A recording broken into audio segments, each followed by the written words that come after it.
What is up YouTube? Carlo here. Welcome to the vlog. This is the channel where we talk about sneakers, life, and tech. And for this episode, I wanted to bring you guys an unboxing and on-feet review of an Adidas Sneaker Consortium pair that was literally slept on here in the Philippines. No hype whatsoever about the shoe, but for me, when I saw it, it was just an insta-cop because this is one of the few neck-breaking, head-turning sneakers that has snakeskin on them. Let's go!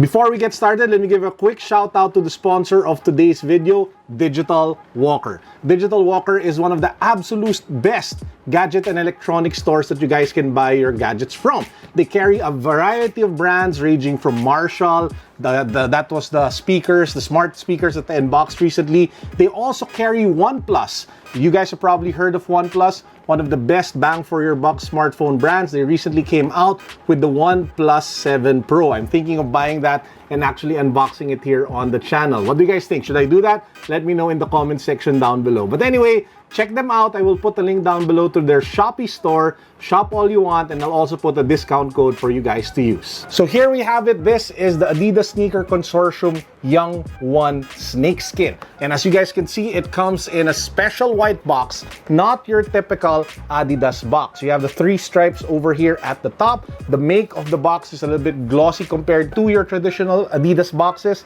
And if you look at the side, that's where you have the information of the sneaker. It says your YUNG-1, size 11.5. I went a half size down because this one just fits really big. And this one retails for 9,000 pesos. It is pricey AF, not one of the more affordable sneakers that you guys can pick up, but it makes up for it, in my opinion, in uniqueness and overall vibe and feel. And you'll see that when we pop open the box, which we are going to do so, boom, right now. First thing that you guys see, it comes with its own dust bag. So here you have it. It says there Adidas in gold.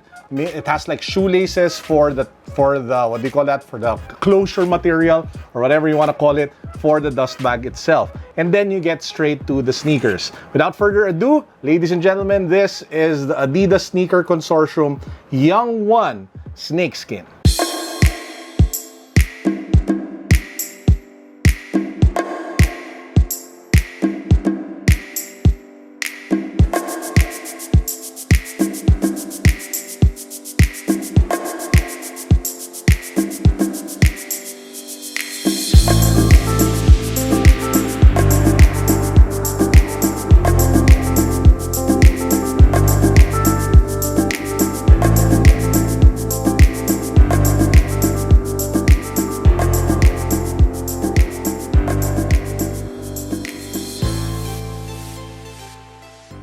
If you're looking for sneakers that will make you stand out, that will make you unique, and will kind of grab attention and turn heads, this is one of the sneakers that you guys have to consider. Because if you just, just one look at it, then you can already tell that people, will glare at it, or at least will give it a second look. Because not a lot of people will rock snakeskin shoes, even more so snakeskin sneakers. When it came to the snakeskin, guys, they went all out. Unlike Nike with the Air Force One, where the snakeskin was just a small part of it, or for example, the Jordan 11s that had snakeskin elements in it. For this shoe, almost the entire upper is made out of snakeskin in different layers. In fact, the only thing that's probably not snakeskin for the upper part of the shoe are the three stripes in cream that you see here on the medial and the lateral side, as well as the laces. Even the tongue tab, which usually is made out of mesh or nylon, is covered in snakeskin material.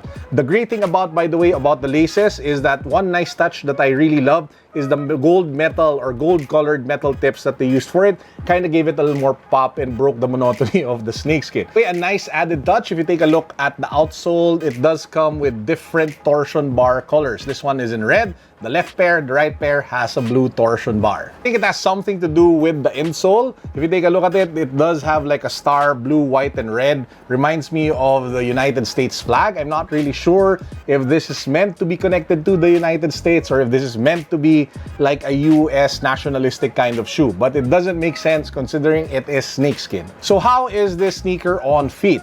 The YUNG-1 is one of the most underrated sneakers when it comes to comfort. The midsole, the outsole, the insole that they use really comes together to be able to provide you with an overall 360-degree comfortable stride when you are walking in them. In fact, if you're looking at affordable chunky sneakers, your options are really not, are kind of limited. But this one really stands out because it delivers on both cushioning and lightness. Again, those are elements that we try to look for when it comes to comfort for chunky dad shoes. Big question now, of course, is this worth it? Is this worth 8,000, 9,000 pesos? Is this worth almost 190 US dollars?